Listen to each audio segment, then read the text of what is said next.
Welcome, everybody, to the Just Add Bourbon podcast. I'm Jimmy Don Kirk. And I'm J.D. What's going on, everybody? And Jimmy, don't you dare say it's a beautiful day in the hills of Eastern Kentucky. It is 100% a beautiful day here in the hills of Eastern Kentucky. Don't you doubt it. It is always a beautiful Sunday evening here in the hills of Eastern Kentucky when my boy J.D. and I can get together and sit down and rap about the week's events.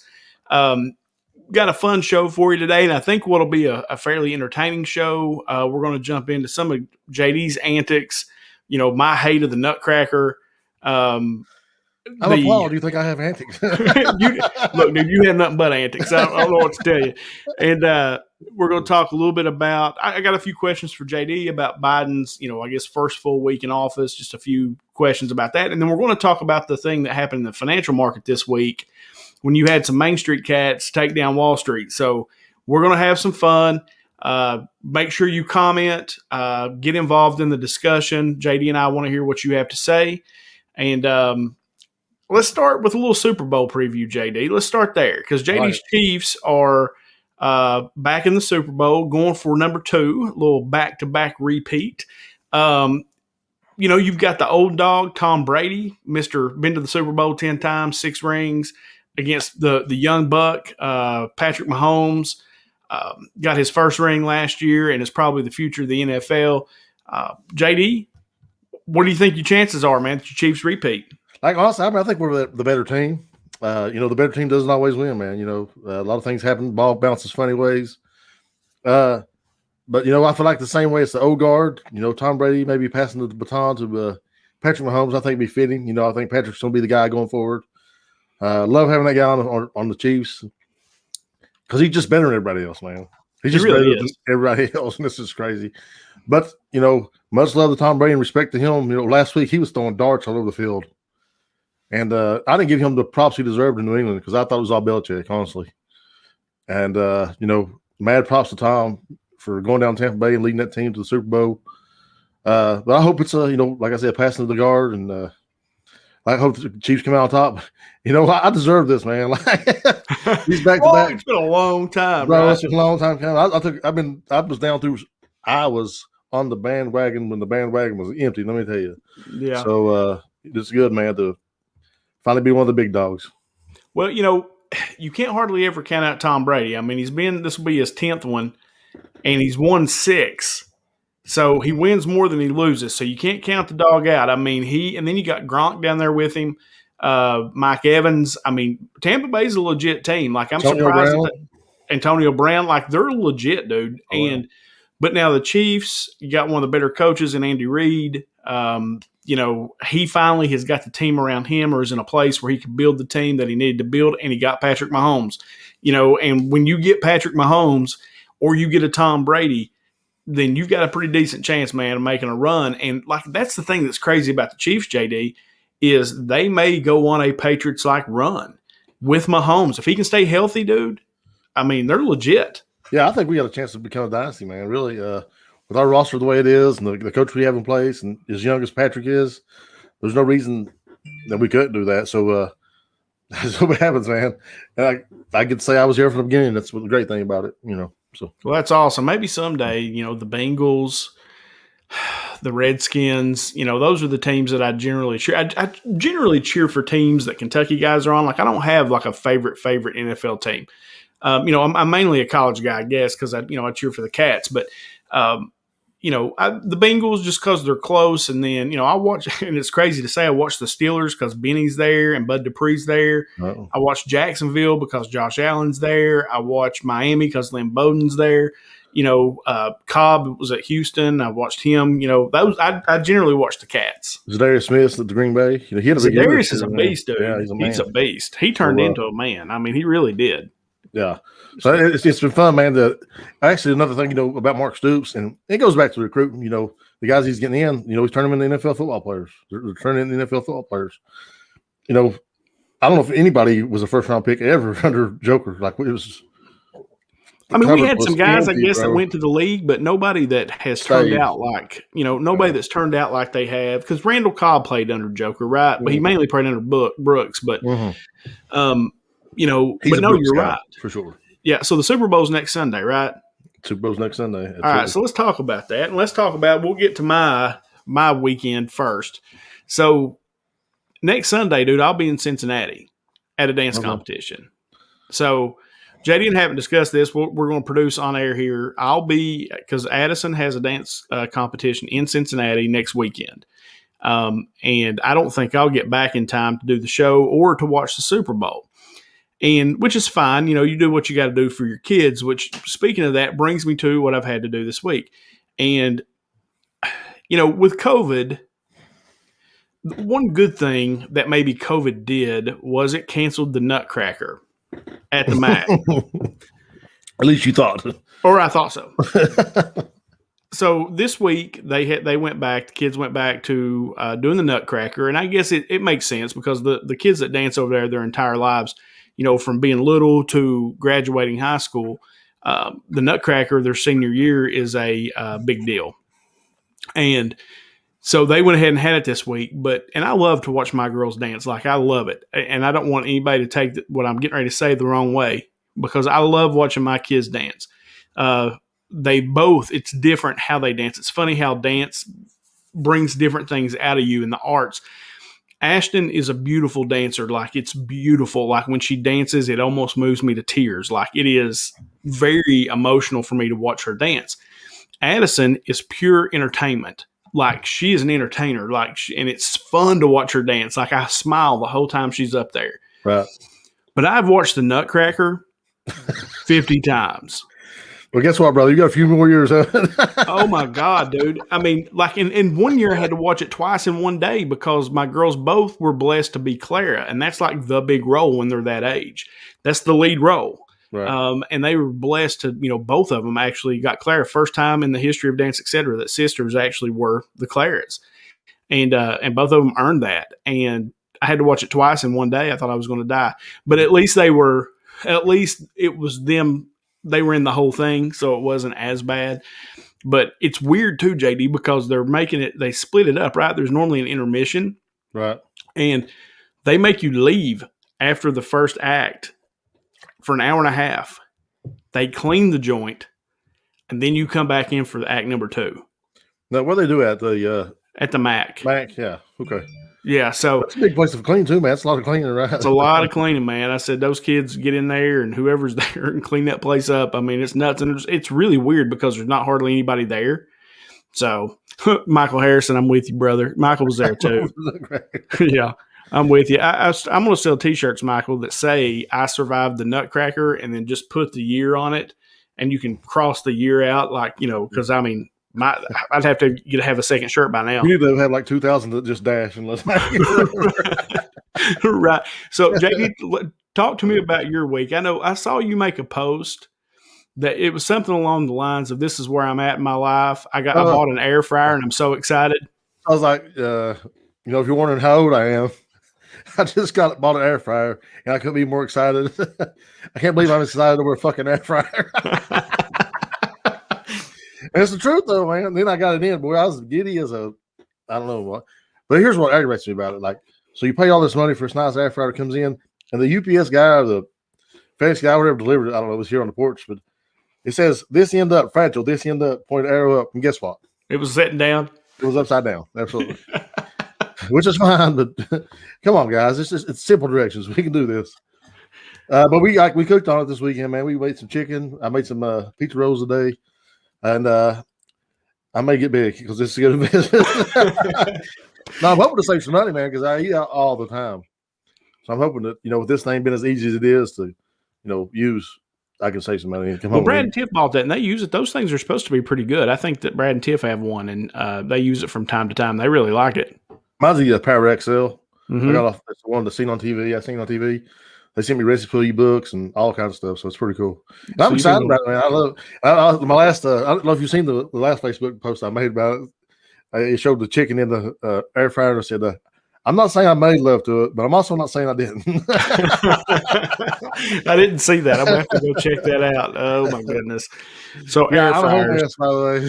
It really is. As you get older, it's really the simple things, you know, and it usually revolves around food, you know. It's I don't know. I think that's funny. So did you do anything else fun this week? So I've had a crazy week, man. I've been, of course, my work is always going to be busy. But I started a girls wrestling team to high school. Really? Yeah. Did you have very many people come out? We've got like 8 girls out, man. Yeah. So Well, I think cool. that's a cool thing going forward. A lot of these girls grew up watching their. Yeah, it's a air fryer oven. I guess it's big. It's like 12 courts, Chris. Yeah, a lot of these girls have brothers who wrestled for years and years, and they've always had to sit on the sidelines because I am dead set against girls wrestling with boys. And I'm sure that may be something you want to talk about later on. I mean, it's just not advantage. It's not fair. It's not the same to me. And I also don't like teenage girls being grabbed by teenage boys. I just don't think it's appropriate. Period. Yeah, there's just no point in that. Right. So in the state of Kentucky, girls have their own state championship. Yeah, they have tournaments, and so we're going to seek out some tournaments and work hard and go try to win some championships. Well, that's cool. I mean, no, I think that's cool because I'm like you as far as and for the people that are, for the lack of a better term, social justice warriors when it comes to that kind of thing, they're just scientifically, boys and girls are different. And number one, it's just there's no advantage to a girl wrestling a boy. Number two, when you're that age, there's no advantage to a boy wrestling a girl because there's just no point in that. Right. And so having a girls wrestling team, though, I think is kind of cool. Look at you being the groundbreaker. Yeah, I mean, it's different too, man. So I mean, you know me, man. I just addressed everything up front. Look, girls, it's different for me. It's different for you. I'm not in here trying to touch you. I ain't interested in those 16-year-old girlfriend. There's another man in here with me. If one of us can't be there, we're not going to have practice, period. We're going to protect ourselves. But, Ryan, his daughter's wrestling. Haley's little ass told me she was going to wrestle.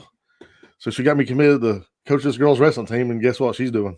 She ain't wrestling? She's backpedaling like a mofo. That's crazy. That's funny. I'm committed to it now at this point. So we're going to do it, and we're going to go forward with it. And I think we had a lot of fun with it. Well, that's cool, man. I mean, no, that is cool. I mean, and I didn't even know that they had girls wrestling. Is there anybody around us that has it?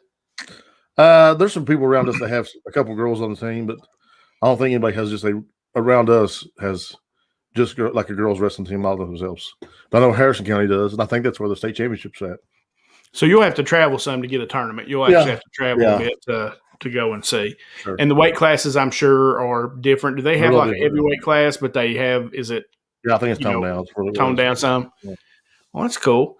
And also, you had mentioned before we went on that you were you did a little karaoke this week.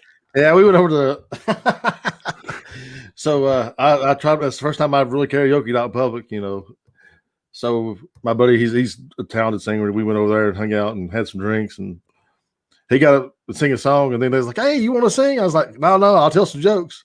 So I got up and I told a few jokes before I ever even sang. Then I got a few beers down me, and I was like, "All right, let's do it." It's on now. Yeah. So I know who your friend is, and I've heard that he can sing. Can he sing? He can sing, yeah. Like a songbird? I heard he could. Like he's legit, yeah. Yeah, well, that's cool. So what did you sing? Really I sang Only God Knows Why by Kid Rock. I sang Troubadour by George Strait. And what else did I sing? I think I helped him sing Fire Away. And Dixieland the Light. I think those are the three. So, look, I don't want to put you on the spot here, but I'm going to put you on the spot here. Yeah, I'm sure you hate it. I know. I need a little sample of what a JD karaoke would be like. I mean, like, I didn't get to be there to experience this, and I'm a little upset about it, and I want you to give me a little Dixieland Delight just real quick. Oh, man, no. I catch you, brother. Give me about 4 more beers, and we'll talk about it. All right. So by the end of the show, JD will take a request. Right, and we'll see if we can get him to sing a song. Everybody's gonna turn off now, bro. Oh no, this is getting ready to build to see. We're going to build to to an end here where JD sings us out. That's how we may end the show today is let JD sing us out. So I'll be kind of interested to see that. So did your jokes go over well? Yeah, but these jokes I knew that were good that always kill. And I just I told the I turned 41. Actually, I was with I took a girl with me. I'm pretty sure you're ready. Now, Dave, that's not true. You love the way I sing. I took a girl with me. I got up there and I was like, so I'm single. And she was like, no, you're not. I was like, oh, yeah. Everybody laughed at that too, Yeah. And so I was like, I turned 41 years old this year. And you know what I got for my birthday? Titty pictures. And I ain't got nothing against titties and I ain't got nothing against titty pictures, but I'd really like to have some birthday cake, I love that one. And I told the story with the custody battle joke. Everybody gets a kick out of that, which is not true, by the way, but it's still funny because I say, I've got divorced, been in a tough custody battle for a few years now. My kids and I lost. So now with the kids. And that's good. I said, I got a 15-year-old daughter who's now talking in emojis. I take her out shopping. She's like, I heart this skirt and I heart this dress. So we sit down for dinner and I was like, hey, Haley, I like to eggplant that waitress over there. They was eating it up. It was a good time. Oh, I love it. I love it. It was funny. Cool. They eat it up and I was like, okay, that's it. I don't want to do all my stuff. I should have plugged the Donnie Baker show and I forgot. You should have. Yeah, that would be cool. When's that coming up? It's in April, right? April 23rd, yeah. Yeah, I know they cashed the check, so I'm assuming they're showing up. But, so you're hearing it here first. We hadn't really advertised it, but as long as COVID doesn't get us back down, Donnie Baker's coming to Inez. He is going to put on a show at the Martin County Community Center. Our boy J.D. here actually is going to MC it. Is going to MC the show. And who else? We had Chris on. Is that right? Chris Abels, yeah. Chris Abels is going to be there. And who else is coming? And Johnny Lee Miller. So Johnny Lee Miller is like Larry the Cable Guy's better looking younger cousin, you know what I'm saying? But he can sing, man, so it's cool. Like I think he used to be like a radio DJ, and so he does like a lot of comedian songs and stuff. Like I've heard Johnny Lee, dude. He's good. Yeah. So really looking forward to April 23rd, man. I think it's gonna be a good time. There you go, Eric Phelps, state law. I'll say right to his face. No, but it's going to be a bunch of fun, dude. We're going to have Donnie in, and hopefully we'll have some news to announce soon about the community center and some things that are happening there. And but yeah, I'm pumped about the Donnie Baker show, man. Just That Bourbon Podcast is bringing Donnie Baker to your community center and here in Inez, so it's going to be a bunch of fun, man. I can't wait for the show. I really can't. Yeah, I feel the same way, man. Like it's gonna be fun, man, for me to get up in front of my hometown crowd, and tell some jokes, see if I can make these guys laugh. I think I can. And look, JD's not funny at all, but come and support him and pretend to laugh. No, I'm just kidding. JD's got some good stuff. Like he's actually worked out some pretty good jokes. You heard one there that I love. That just kills me. But he's got about 5 or 6 more that I know that he does kind of on the regular when he does one of his sets, and that it freaking kills. So it should be a good time. And with Donnie down there, it should be a whole lot of fun. So, all right, JD. Let's get into a few more serious topics this week. One thing before we get to the real serious. I'm sorry. Go ahead. I had a question about COVID for you. Yeah. How many times has Ashton been quarantined, bro? Dude. That's been a thing, right? Like I know 5 times. Like 6 times. I bet she hates everybody and everything. Don't she? Does. Yeah. It almost got to the point where, like the first time we self-quarantined, right? Yeah. Because we'd been to Florida. Yeah. And so we self-quarantined for 14 days. Yeah.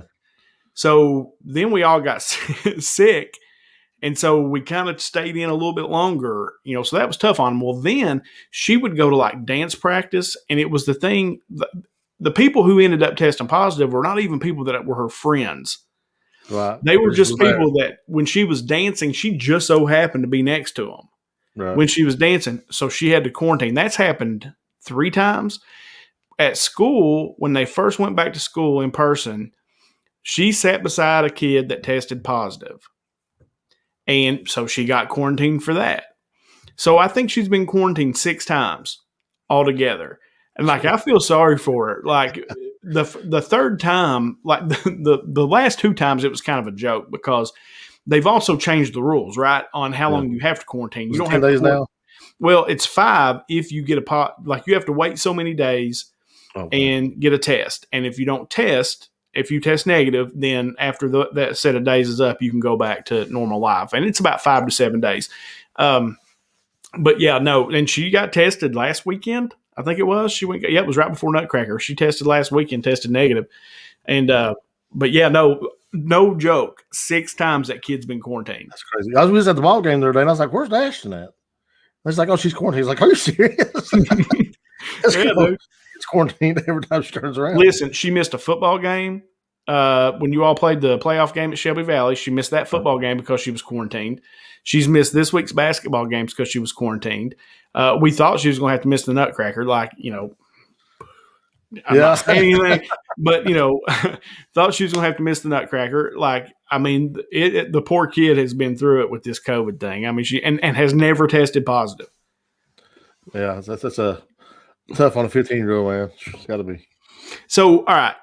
So let's get into the more serious stuff here. All right. So the first question, I wanted to talk to you a little bit about Biden and something that truly concerns me. A lot of people tried to call Trump a dictator, right? Saying that he was doing this and he was doing that. And Joe Biden himself, there's a clip, and it could have been taken out of context, okay? But there was a clip that I saw where Biden says, look, you can't do executive orders. You can't do this. It's got to go through the process. If you're doing executive orders, that's a dictator. Since he has been elected, or since he took office, he has signed 40 executive orders. 40. Trump did 1 in his first week. Biden did 17. That concerns me. And I know you have said before that it's concerning, there's too much presidential power. Absolutely. But God, JD, 40? Yeah. I mean, that's a lot, dude. I think a lot of what's going on, though, was rejoining the Paris Climate Agreement and stuff like that. Things that a lot of us feel that we should never got out of anyway. Mm-hmm. And that he got out of with his executive orders. So it's a lot of just reversing executive. It took him maybe a year to sign them, but so what? Still executive order. So, it's just turning back the page from what Trump was trying to do, and through executive order. I'm not crazy about that, but also I think it's unnecessary, really, a lot of it, because he has the House and Senate, and he should, go do it the right way. We have checks and balances. You have the House and Senate, bro. Just do it the right way, and there's no reason to be executive order. These things don't have to be rushed. So, because that was kind of the point, was he could really make an example, right? Where he could be the guy, and I kind of thought maybe he would, to be honest with you, is, he wanted to be the anti-Trump, right? Because a lot of people called Trump a dictator, and he did this. And, it was, but he has them both. So he really could have set them all up, had them come through for votes, and then had it come up, and he could have signed it that way. But instead, he's done nothing but do executive orders. And like I said, that concerns me. Now, the other thing that I guess concerned me a bit was, he's preaching this thing about unity, right? And a lot of the orders that he signed are the things that were Trump voters. Like I said, he won. So to the victor goes the spoils, right? But I felt like there were some places where he could have really said, okay. Like border wall, for example. Okay. Right. We all know that, we have an immigration problem. We all know that. Sure. He could have finished out the border wall, and then really he could say, okay, we're going to do this. I know that you Trump supporters and some of you in this country feel like this is the right thing to do. We're going to go ahead and do that because we feel like we're going to tourniquet the bleeding here. We'll do that. But then we're going to, on a compromise, we're going to give citizenship to all these people, all the DACA people. Okay. So I feel like a lot of what he did, there's half the country, disagrees with some of the things that he's done. Like I said, I don't agree with all of them. I agree with some of them. Right. But I felt like he had a real opportunity to really be unifying and say, okay, he could have really cherry picked them and done that and really helped bring us together. And I don't feel like he's doing that, dog. I feel like he is, as much as anything, I feel like he's almost joined the squad this week. Like there's a couple things he did with the green stuff when he announced. That's one thing I want to talk to you about is he announced, the economic plan for the country, and it's essentially the Green New Deal. It's not, they're not calling it the Green New Deal, but it's essentially what it is. Go ahead. Let's talk about the immigration stuff first. All right, go ahead. Because I feel like we need to address that. We're talking about the ball and offering an olive branch. That's a big olive branch, man. This olive branch comes at a huge price. Mm-hmm. We talk about having an immigration problem, but the reason we really have an immigration problem is because of border security and things like that. There are a ton of studies out there, a ton of them, that says if we open our borders, that people won't stay. They'll be able to move freely, go back and forth. They won't stay and put a strain on your infrastructure. They won't. You'll be able to tax them. They won't even want citizenship. They'll come over here and work. You'll tax their payroll checks, and they'll go home. So we have to keep those things in mind, man. Those studies in mind that not always. But we disregard the studies that say the exact opposite of that. Oh, I don't think you do, but I think we have a fence instead of a wall. You don't have, you don't spend whatever $300 some million, whatever it is, when you do have studies that say the contrary, right? I mean, that's a lot of. Or I can't remember the price tag right now, but I know it's huge. I know what you're saying. Well, like I said, I feel like that's a lot of assets being wasted at that wall when we have so many other things we need to do. I felt like that since day one about the wall, and that's just a personal. I understand I'm not a Trump supporter, so that doesn't speak to me, But that's an awful big olive branch, is what I'm saying. Mm-hmm. Well, no, I mean, I guess you're right, but I mean, they're out here talking about doing billions of dollars of relief packages and different things. Hell, dude, they're sending money over to other countries for abortion stuff. I mean, it was in that last bill. So that's what I'm saying, though, is you could say, okay, look, let's cut this out. We won't do this in other countries.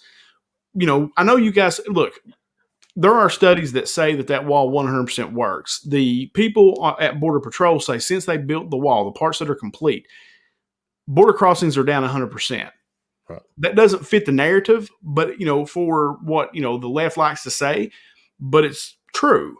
And so, like I told you last week, I actually support getting all the DACA people, right? I actually support them, making them citizens. I do, because they're already here, and even their immediate families, the people who came here illegally, let's get all them taken care of. Let's get them on the system, and let's make them citizens. I'm fine with that. But you got to stop it at the border and then take care of it, and then start to really address a true pathway to citizenship. Well, I think that's a big. I mean, you're talking about billions of dollars down the wall, man. Like I said, I'm going to stand on my stance that, maybe travel should be easier instead of harder. That people wouldn't stay if they didn't have to worry about going back, didn't have to worry about customs so much. Yeah, but that doesn't make any sense either, though, to me. There are studies that support that, man. Just like there's studies that support your wall, there are plenty of studies that support, let's people freely. Let's lay it out. No, you're fine. Let's lay it out common sense-wise. Sure. They're fleeing places where they're oppressed and whatever to come to America because it's the bright shining light, right? They ain't going back. If they get across, unless they're deported, they ain't going back. Right, because there's restrictions around on the travel. If there aren't any of those restrictions, they can move freely across the borders. They could commute every day, right? Mm-hmm. But with the border the way it is, they can't do that, right? Right. So that's what I'm saying. Like there's a lot more to this, and it goes back to everything we talked about a lot. Black and white, it's just not really a thing, man. Mm-hmm. There's a lot of gray area, even with the immigration. With DACA, there's a lot of gray area. It's not as easy as finding illegal and deporting. Well, what about the kid that was born here? If you're a constitutionalist, that kid's a citizen. Yeah, and like I said, dude, I don't necessarily disagree with that. If there's a child born in this country, they become a citizen of the United States, and then you get their people or whoever they came through here with through the system. That's what I'm saying. It's just stopping the border wall, and then you've got people who, like, I can't stand, like we talked about the Keystone Pipeline, about 11,000 jobs potentially. I listened to a guy this week who actually worked on the pipeline who, had to lay all these men off, and he's like, dude, what am I supposed to do? And, he... They're just going to make that oil company rich, though, bro, in the long term. That's all it's going to do. But yeah, maybe. But those people could have fed their families. I mean, I agree with that. Yeah. And, and that's what I'm saying is like, here's the part with, okay, let's talk about Biden's economic package this week. So everything's based around green, right? Basically, and I'm all for that. Right. If we can get on the cutting edge of clean technology and we can create jobs, good paying jobs, and we make our environment cleaner, I'm all for that. I ain't got a problem with that. My problem with it is it may take 10 years to get there. Okay. So here's the argument I hear all the time. We ain't there yet. But we're never going to get there if we don't start cutting these things off. As long as we're producing coal and oil, we're not going to get there. We'll never get there. And we've tried to get there. But all that we've gotten from the right is opposition to try to get there. That's all we've got from them. And so, how are we going to get there, man? If we don't start cutting off the oil lines, if we don't start shutting down the coal mines, how are we going to get there? How do we get there? We can't. Right? You agree or disagree? I know I totally disagree. And here's why. Because, look, dude, you're looking at an area they came in here and said, we're going to shut down coal mines. We're going to train you to do something different. We're going to teach you how to code. What a joke. Dude, half these people around here, these 50, 60-year-old guys, they can't code and they got to work. They have to feed their families. Yeah. And the thing is, dude, you can't shut it down. Just like if they came up again, I'll throw it back to something you and I both know. They come up with this super way to clean water. And we're going to transfer over to this way to clean water. We can't do it for 5 years, but we're going to go ahead and lay all you guys off right now. Best of luck feeding your families trying to find another job. That's the problem I got with it. I don't have a problem with getting on the cutting edge of it. It's just, but you have to transition people. I agree with you. Not just go. So that's the problem, though, man. Like, okay, let's talk about Hillary when she ran in 2016, and that whole clip that was so popular. We're going to cut down the coal mines, and they cut the clip off right there. Mm-hmm. And if you play that clip for the next 5 seconds, what she says was, "We're going to shut down the coal mines and bring in new green jobs to these areas that's always supplied energy." Fantastic. Yeah, but we didn't get to see that, though, man, because everybody come in and said, "Oh, Trump's going to mine coal again. We're going to mine coal again." Guys, coal mines is not coming back. It's not. And again, I'm 100% I'm with you on that. Where I got the issue is where are these green jobs? Right. I heard Biden say we're going to come into these places who have provided energy. Like, it makes me laugh that they're going to put electricity, electric cars and things all over the country. How the hell do you think we produce electricity? Oh, yeah. It comes from coal. It comes from gas, dude. It's going to be so expensive. I'm sorry. Go ahead. No, go ahead. We're learning new things, though, man. Like, there's a place up here up on the Oak Martin County Coal Wheel who's now, burning garbage and producing electricity. So those are things, man, as time goes by, those things will pick back up. I understand that doesn't help today. I understand. I also agree with you that, maybe we're cutting it off too quickly. But we got to come to a point where this stuff is cut off. Because if we don't get off the tit, we never will. When the kid's sucking on your tit, if you don't pull it off, he'll stay there. No, and I don't disagree with you there, dude. Like I said, at some point, because I'm being dead serious, if we can get on the cutting edge of this, then we're going to be ahead of everybody else, and we are going to have some really good jobs. And you can come to an area here because the guys that work here, the skill set that they have, will transfer to that. Right. But we aren't close yet. Like you got John Kerry, who's Mr. Energy Independence, who shut down a windmill thing because on offshore windmill deal because he didn't want to obstruct his view. That's the part that wears me out, right? When it comes to that stuff is, look, I am 100% for that. If we can create green jobs and we can make the environment cleaner and I think you're right. I think we have to transition to that. We have to protect our planet. I am not a big tree hugger per se, but I still think you need to protect your home. You take care of your home. That's where you live. So we need to take care of our planet. But we have to get a plan. And instead of just cutting people off, say, all right, here's the plan, guys. We have to get ourselves here. So we're going to cut it off. And you got 5 years or 3 years, whatever it is. You've got this time so you can let the technology catch up with itself. And then you can transition into that. I agree with almost everything you say there, man. The only thing I'll say that we want to get on the cutting edge of the technology, but we're only going to do it out of necessity. We're not going to do it because it's convenient. We're going to do it out of necessity. And that's what's going to drive the economic force forward and the clean energy forward. Let me throw a couple comments up here. Jason Chafin, where's the local green jobs after the coal jobs were gone? It's been years and no help in sight. And because nobody wanted to bring them here. That wasn't part of Trump's thing, man. It was one part of his vision. And then develop the new jobs first and begin phasing out coal mining jobs. I disagree with that. Yeah, and I mean, that's the part, that's really my argument I don't, and that's the problem. That's the most things, right? You and I actually agree on this. Right. It's just how we get there. And your part is like, pull the Band-Aid off and let's go. My part is, all right, let's slowly tear it off and let's get everybody transitioned over, because you got a bunch of people, dude, that if they can't get back to work, they're going to be on the government payroll. And we can't hardly afford that. And people around here, anyway, for the most part, are willing to work. And if you can give them the type of job where they can work, they'll do it. Yeah. The problem I have with what Dewey says, though, develop new jobs first, then phase out coal mining jobs, is we need, let's see, what was that? I mean, we got to make them a important part. We have to make them a priority. It can't be an afterthought. These new jobs. We've been training people, our workforce. There's people in here that took grants and went become linemen, become different things except coal mining. So the jobs are starting to come. Like I said, the little electric plant up there. I don't know how many people employees, but there's going to be another one pop up. I'm sure it won't be long because that technology is now available. Well, but that's also very dirty to the environment, by the way. Yeah, well, it's not coal dirty, I'm sure. It's not coal dirty, but it's very dirty to the environment.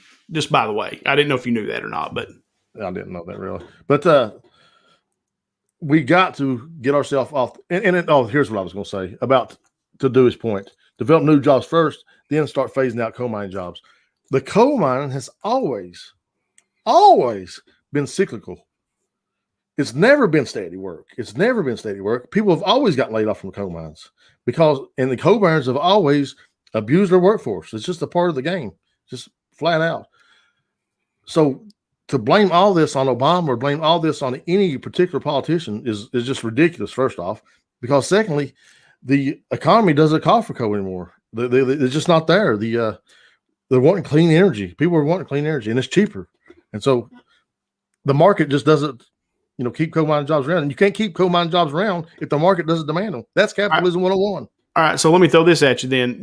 They said the whole time, like it kind of went back and forth about, the cheaper way, right? They're converting everything to gas, right? Because it is cheaper, and that's really been a negative impact on the coal mines.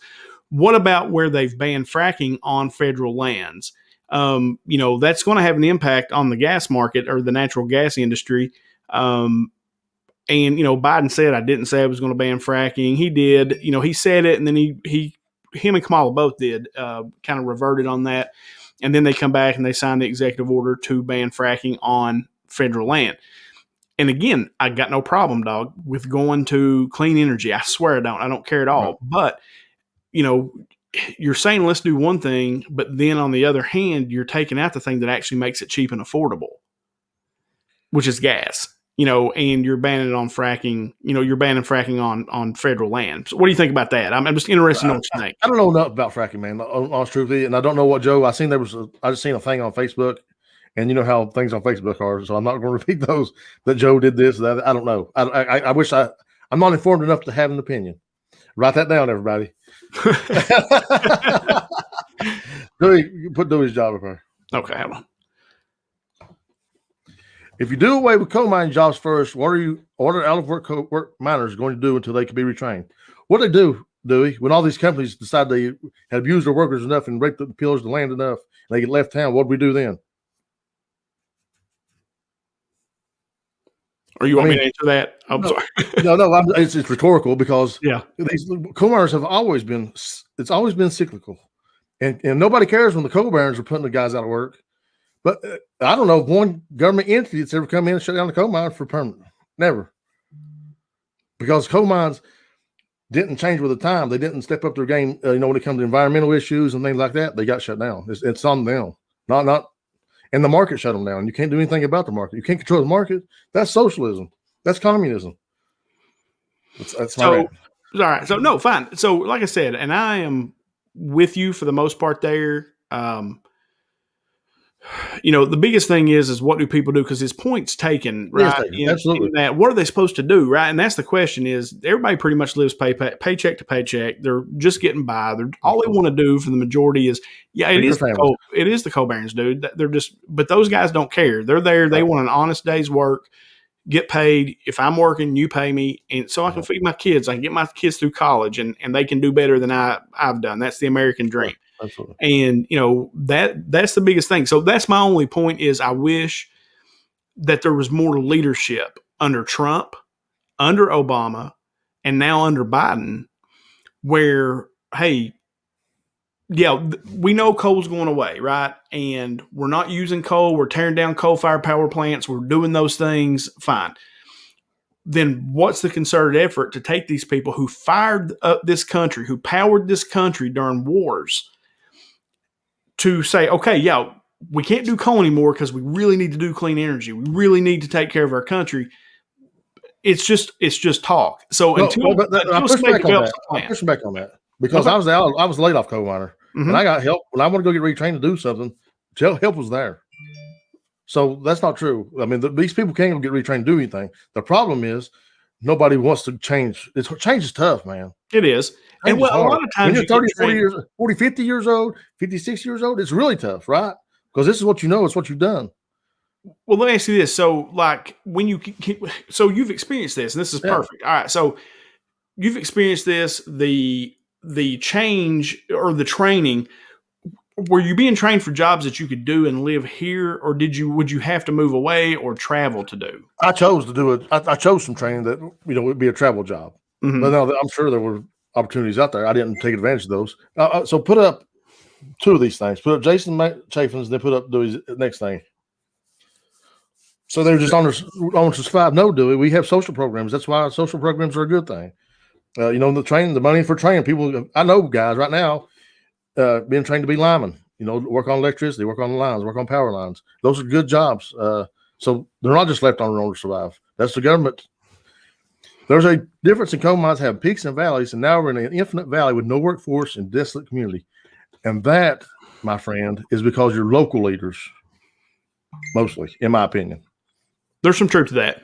100%. There's some truth to that. And it really is, it's a lack of leadership across the board, whether it be local, state, or federal. And it's like what we've talked about here in Eastern Kentucky, JD, for so long, is we knew that eventually coal mining was going to go away because of the boom-bust cycle of the industry. But yet the preparation wasn't made to transition us into something different or a different industry. And so I think there needs to be some work done now to start that transition.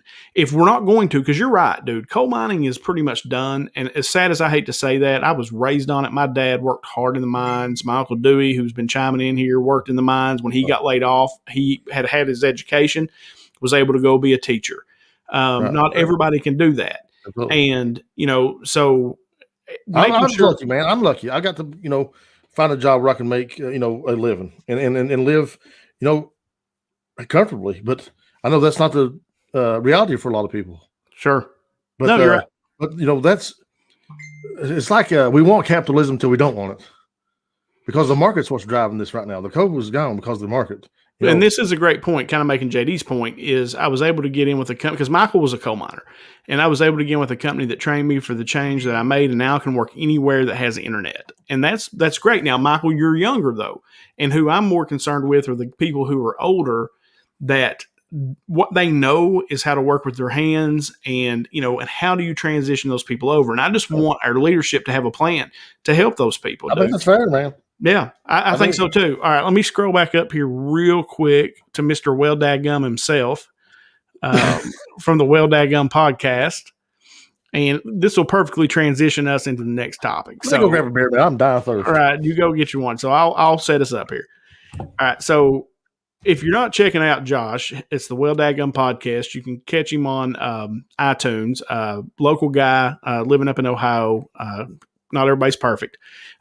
Living up in Ohio, has a really fun kind of interview type show. He's kind of made the change after the first of the year. It's really cool to watch. And you should go check him out. And he's actually been on our show as well. So Josh says, I heard GameStop has some openings now. So JD, that's the next topic, baby, is there was some Main Street guys flipped the script on some Wall Street hedge funds and busted their tail this past week. Maybe my favorite story of all time. I ain't gonna lie, really? Kind of mine too. Easy, Josh. I need more hand jobs. Never turned one down before. So you basically had some Wall Street companies, some hedge funds, short in a big way, GameStop. And then the other big one that kind of came out was AMC, which I actually took advantage of. And so GameStop and AMC. So essentially shorting a stock is betting against a stock that it's going to go down, right? It's going to go down. If it's at $4 now, JD has 20 stocks of it. I can essentially borrow JD's stock and gamble that stock is going to go down in value. And then whatever the difference is, like say it's at 4 and it goes to 2, when I go to buy, I get to buy all those stocks at 2. So I've made essentially $2 a share, right, for that. Well, some cat figured out that this is what they were doing, and he went in and he basically organized a group of people to buy the stock. Because what these Wall Street companies do is when they short a stock, they manipulate it Right. and make the price go down. If you watch Shorts, The Big Short is a great movie if you've never watched it. Brad Pitt's in it, Steve Carell. There's a lot of stars in it. It's called The Big Short, and it really speaks to my industry because it's about the housing market. But it talks about shorting stocks, and it'll give you a good indicator of actually what that is. This cat organizes a group of people, and they start buying GameStop like crazy, and they're buying so much of it, it is shoving the price up. Well, then basically what happens is you can short the stock for a period of time, but when that time is up, you have to buy the stock back at whatever the price is. And these companies were losing billions of dollars. Like it was shutting down hedge funds. So like I got in on the AMC stock at essentially $2, and I think it was like $2.82 roughly. I got in on the GameStop. I sold my initial investment out at $19 to get my money, my initial investment back. And then I wrote it out to the buy day and ended up setting a sell price at 14 and sold at 14. And so it really, dude, it pulled the curtain back in a massive way on how rigged the game is. Yeah. And I told JD messaged me and said, hey, the dude from Robinhood is getting ready because they stopped letting people buy it. Yeah, that's the thing. Shut it down.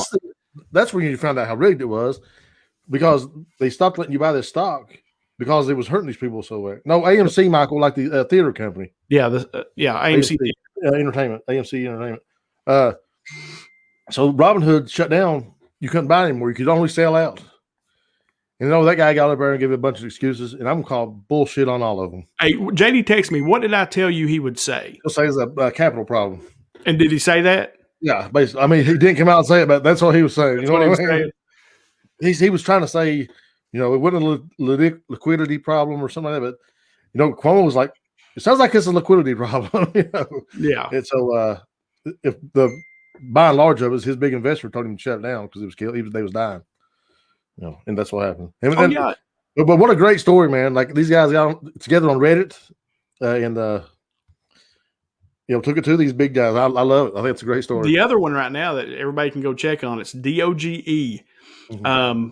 Is the one that they're kind of pushing right now. If you want to go check it out. Now, remember when I'm telling you this, now it's essentially gambling. Okay, on you, baby. It's on you if you go do that. Like I got lucky on the AMC. I missed the GameStop, but I got lucky on the AMC, just because I kind of heard what was going on and I could see what was happening with GameStop, and so I just decided to get in. And I was able to make some money. I'm interested to see how you got in on this. Like, did you get something from Reddit? Like, you on those boards? I'm on those boards. Okay, you're on the boards, and I'm on those boards, and I research that stuff a lot because it affects my industry. It affects the secondary market, which is what I do for a living, right? I sell mortgages on the secondary market. So I pay real close attention to the stock market because it has a real big impact on what rates do. And I pay attention. I like to dabble and trade in stocks a little bit for fun. And I started hearing about GameStop, but I had missed it because it had already kind of capped. Dude, there was one cat who invested $50,000 and made $25 million. Wow. That's insane. That's crazy. And so I heard about the AMC, and so I thought I'm gonna go buy 1,000 shares of this, right? Just because. And so I went and bought 1,000 shares. And anyway, and it worked out for me. Thank God. I was like, I was gonna ride. Once I got my initial investment back, I was like, I'm gonna ride or die with this bad boy. I'm gonna see what happens. But I ended up selling out about 14, and I was listening to the KSR guys too, because they did the same thing. It was funny. The KSR guys Matt had bought some stock for Ryan and Drew and Shannon for Christmas, and we all bought about the same time. And so it was kind of interesting, listening to them. And I think they had set their cap at like $20 or something like that. I don't know. But anyway, so it just shows you the elite. And here's my point about this, JD, and you and I are a good indicator of this, I think. Eventually, we are going to figure out, the electorate in this country are going to figure out that there are essentially two classes of people. There's the elite, and then there's everybody else. And what you got to see this week was that everybody else, aren't allowed to play where the elite do. Not by the same rules. Not by the same rules. That ain't allowed. They use all these things that JD and I'll sit on here and argue about week to week. They use those things to try to keep our country divided. And it's done on purpose to try to keep us divided so that we are blind to what the elite are doing. And I loved it, JD. Like, it made me so happy. Like, I was like, and I am a finance guy, right? Right. But I'm also a finance guy from Eastern Kentucky who see a bunch of people working hard. And for somebody to figure that out, like, I kind of knew, because I've paid attention for a long time, that when Wall Street shorts big, like a big short, then they're manipulating the market to shove it down and make some quick money. Because they ain't making nothing, dog. They don't make anything. They don't produce anything. They are essentially moving stuff around on a screen, and all of a sudden money is generated. It's essentially legalized gambling.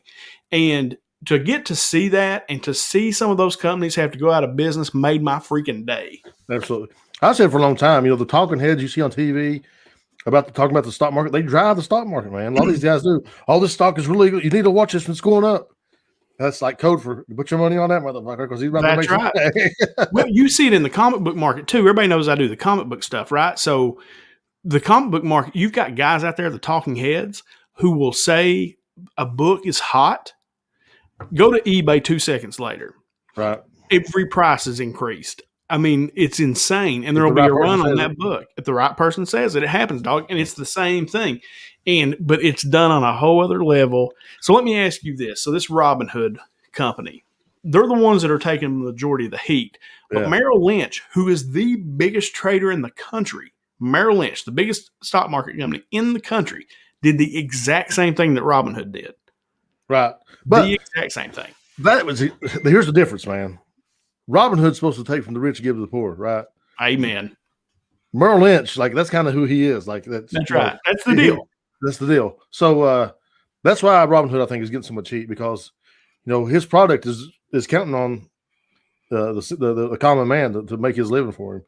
And I think this is really going to hurt him. I think there's a real opportunity for somebody to come in and take his business from him.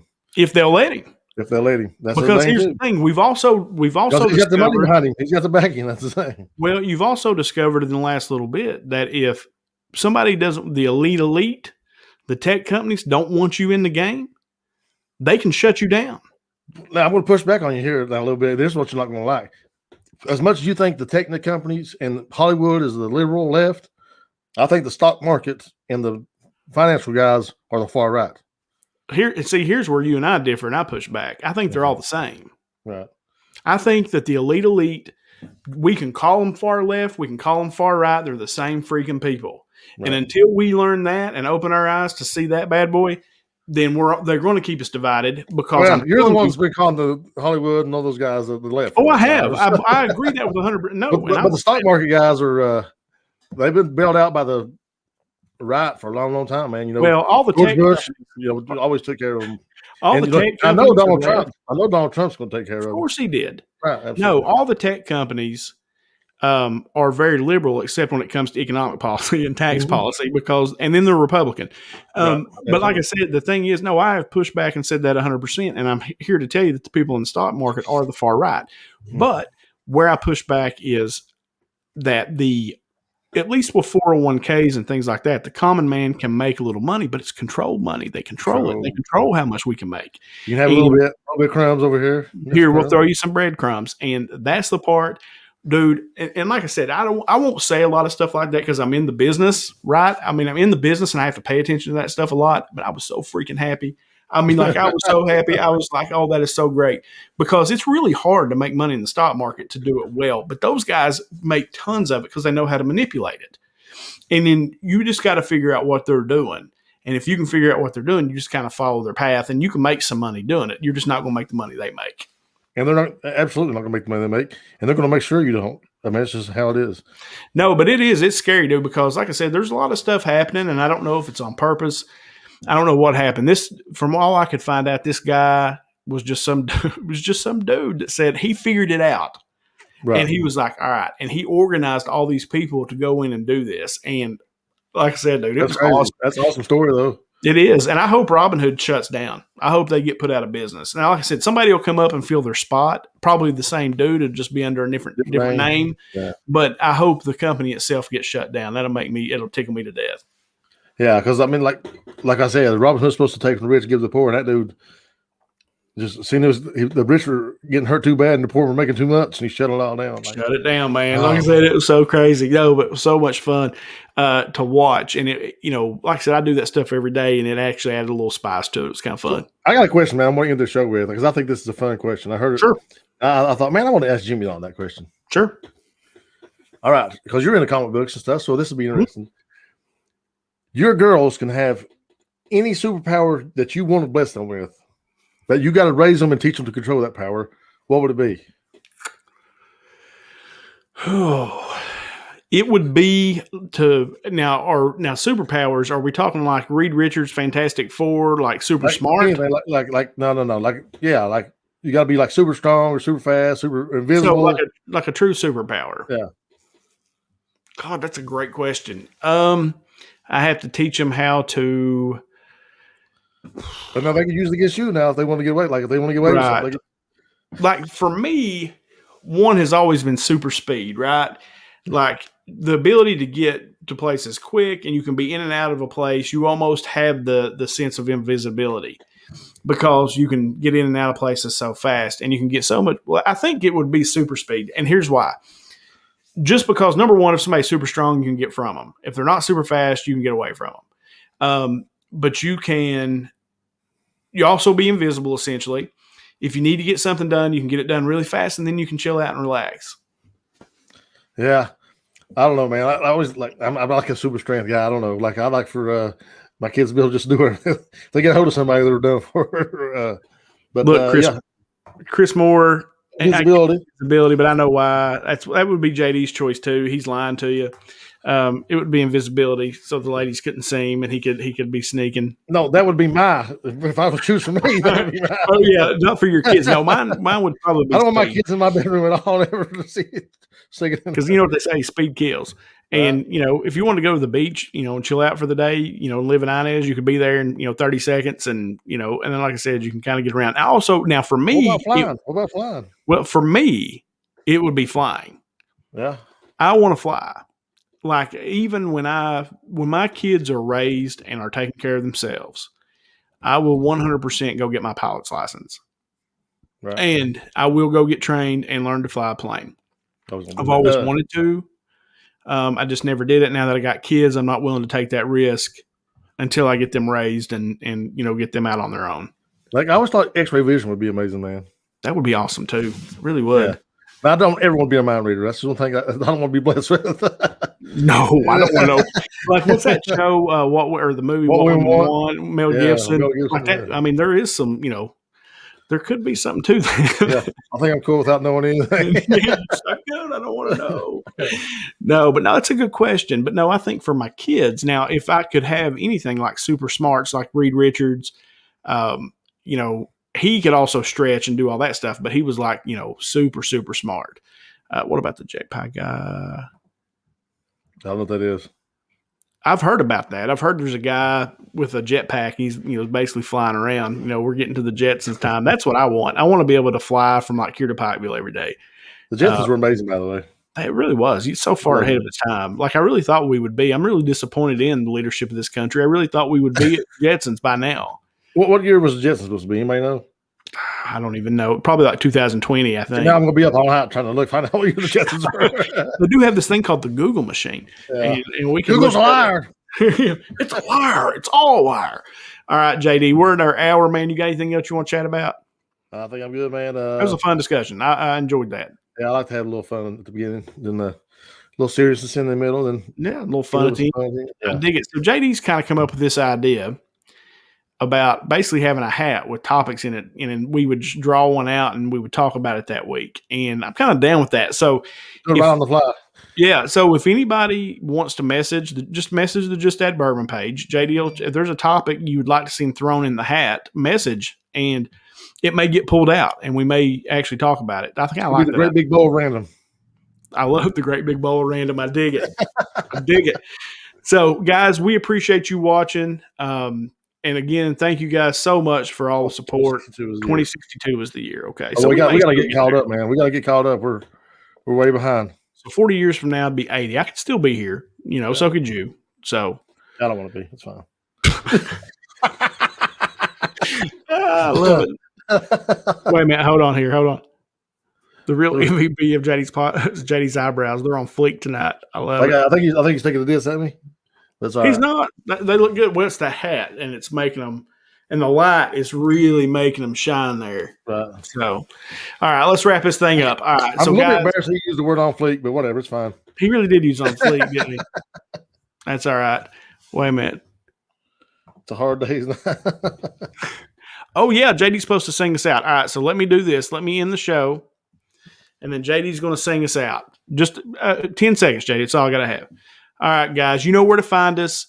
Eric, of course, runs all the social media. You can find the podcast on YouTube and Facebook every Sunday at 6 o'clock.